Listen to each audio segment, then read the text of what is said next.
amigos, hoje estou aqui no escritório de São Paulo e gostaria de mostrar para vocês uma entrevista maravilhosa, bem esclarecedora, fala de todos os assuntos. Nosso querido presidente Marcos da Costa, que me recebeu no prédio novo, né, aqui na Maria Paula. Se você é advogado e não conhece, venha conhecer, que é realmente uma casa do advogado muito bonita aqui na capital. Fiquem com a entrevista do nosso presidente. Bem, amigos, hoje é um programa diferente aqui na capital. É um mês que comemora o Dia do Advogado, mas normalmente a OAB faz o mês todo de agosto para o advogado, né? São vários eventos, palestras, o baile do advogado famoso, enfim, reuniões nas comissões, reuniões nas seccionais, os conselheiros. É um trabalho que já vem sendo desenvolvido há anos.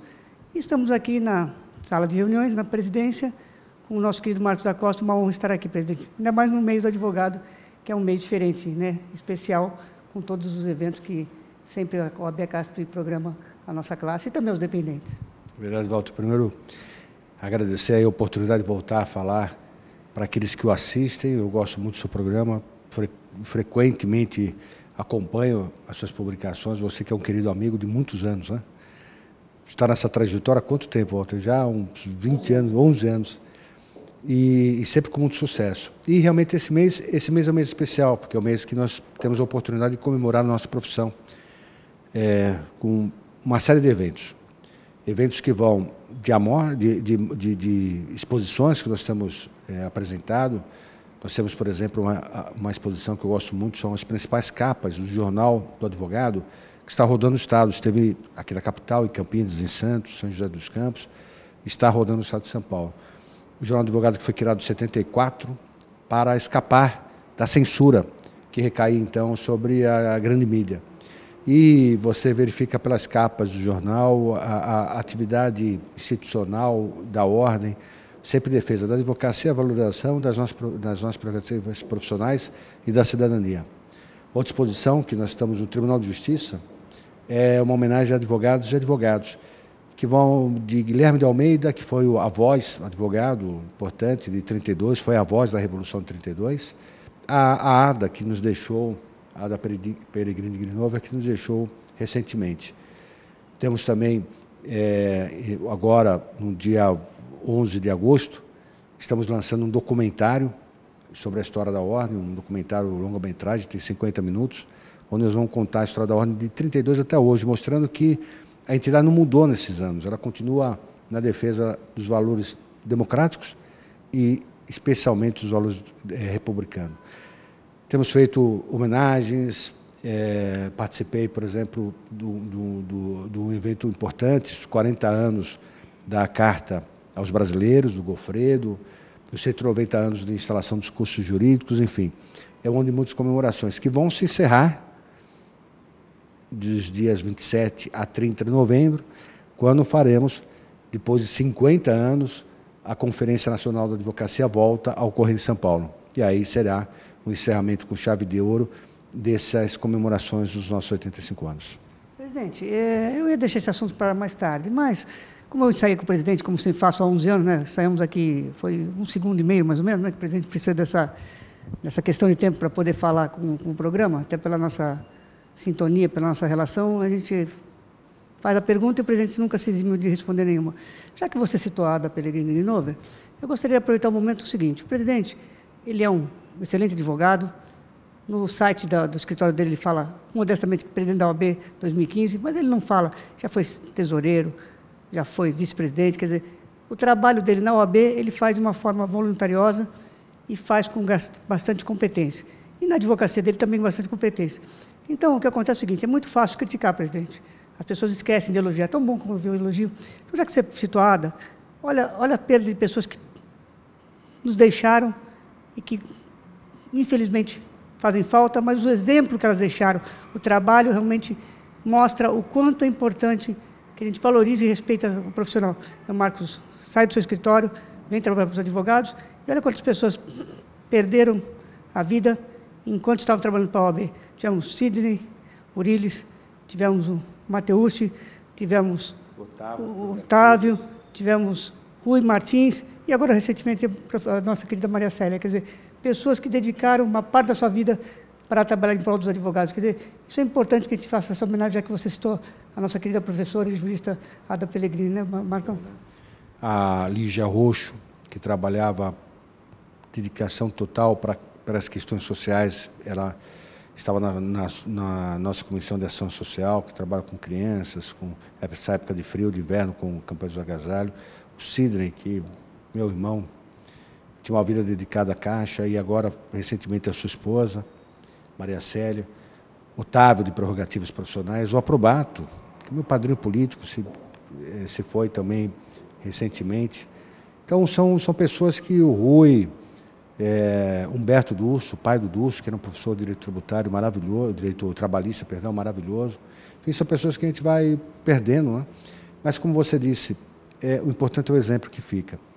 E sempre que eu posso, sempre que nós podemos, nós devemos fazer a lembrança e homenagear essas pessoas, porque essa homenagem que fizemos no Tribunal de Justiça, homenageamos muito desses que você mencionou, inclusive o próprio Mateucci, que, enfim, é outro querido amigo que se foi.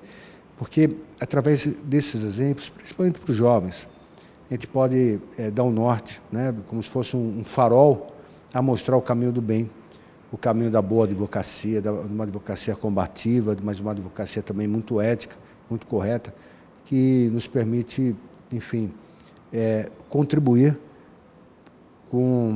nos nossos casos individuais, através da ordem, de uma forma geral, para a construção de uma sociedade mais justa, mais fraterna, mais inclusiva. E se não for advogado, né, um mês que é consagrado na nossa categoria, né, Marcos, você veja bem, o Marcos também teve um acidente, tivemos o Canton, quer dizer, meu cunhado hoje estava subindo para São Paulo, falou, não vai para essa estrada, vai pela outra, porque está cheio de buraco. Quer dizer, a gente paga caro e a gente não tem realmente aquilo que realmente merecemos, que é condições de circular com dignidade, com uma rua tranquila, com saúde. Então, se não é o advogado para brigar pelas pessoas, né, Marcos? As pessoas às vezes ficam querendo reclamar, têm direito de reclamar, mas não sabem como. Se não for o advogado e no seu mês ser mais ou menos aquela questão da valorização da advocacia, como você sempre fala, já que era para ser o ano todo, mas o mês de agosto é aquele mais lembrado, as pessoas não teriam tanta condição de brigar por aquilo que é seu direito, né, Marcos? Tantas coisas erradas que a gente vê aí na parte política, e infelizmente a gente não tem outro caminho que não for o judiciário e a advocacia, né, Marcos? É isso. É um Brasil que, para você ter acesso a um remédio, muitas vezes você precisa do advogado entrar com a ação para fazer com que esse seu direito seja respeitado. Uma criança, quantas creches, quantas crianças que não conseguem frequentar a creche por falta de vaga, a mãe, principalmente no periferia, enfim, pessoas mais carentes que não têm acesso a serviços básicos, que vão buscar na mão forte de um advogado, no advogado, ao exercício, ao respeito aos seus direitos. Então, isso é uma das belezas da profissão, mas especialmente países como o Brasil, né? Com tantas deficiências, país muito pobre ainda, pobre não só economicamente, mas, acima de tudo, socialmente falando. E sem dúvida nenhuma, o advogado ele tem esse papel no atendimento individual, mas ele tem um papel também mais amplo, que está ligado, né? Porque faz parte de um binômio que não se quebra, que é a advocacia e cidadania, que é o papel de transformação social mesmo. E aí, no Brasil e no mundo, nós temos as grandes transformações realizadas por advogados. Mandela, Gandhi, Abraham Lincoln, enfim, nós vamos lembrar na história mundial de grandes avanços sociais que se deram a partir de posicionamentos tomados por advogados. E no Brasil isso sobressai ainda mais, porque desde 32, eu digo, a Ordem, por exemplo, ela nasceu em janeiro de 32. Em março, as lideranças da Ordem já estavam à frente da Revolução de 32. Em outubro, nós não tivemos uma sessão do Conselho da Ordem, porque não tinha quórum, porque os nossos conselheiros, os nossos diretores, estavam ou presos ou exilados, a mostrar a participação intensa que a Ordem teve. E de lá para cá, isso é uma constante. Pegando o período que acabamos recentemente, porque 28 anos é um período muito curto na história de um país, então muito recentemente, um dos períodos de exceção que nós tivemos, dessa vez militar, mas nós tivemos períodos de exceção civil também, o papel do advogado foi fundamental, né, na defesa de presos políticos, pessoas que precisavam atuar com muita qualidade, como sempre, mas muita coragem, porque não era fácil você defender alguém que está sendo acusado de um crime de pensar diferente daquele que é o governante. E nós tivemos advogados presos por isso, tivemos advogados que sofreram tortura, mas, acima de tudo, nós tivemos advogados e advogadas que tiveram a coragem de enfrentar tudo isso e com todas as adversidades e com riscos, inclusive pessoais de vida, promover a defesa daqueles presos políticos. Talvez isso, eu realmente acredito muito nisso, talvez por isso o Brasil tenha tido um número de pessoas que foram mortas nesse período muito inferior aos outros países. Argentina, enfim, Paraguai, Chile, tiveram um número muito maior de desaparecidos do que teve o Brasil. Talvez exatamente por conta da atuação desses valorosos advogados que nós vamos homenagear. Ainda estamos em fase de recursos, de captação de recursos, mas se tudo der certo, mais um pouquinho a gente está começando a recuperar o prédio onde servia a auditoria militar, onde os presos políticos eram processados aqui na Brigadeiro Antônio, pertinho da sede da Ordem, para nesse prédio, que é um prédio simbólico, instalarmos o memorial da luta pela justiça.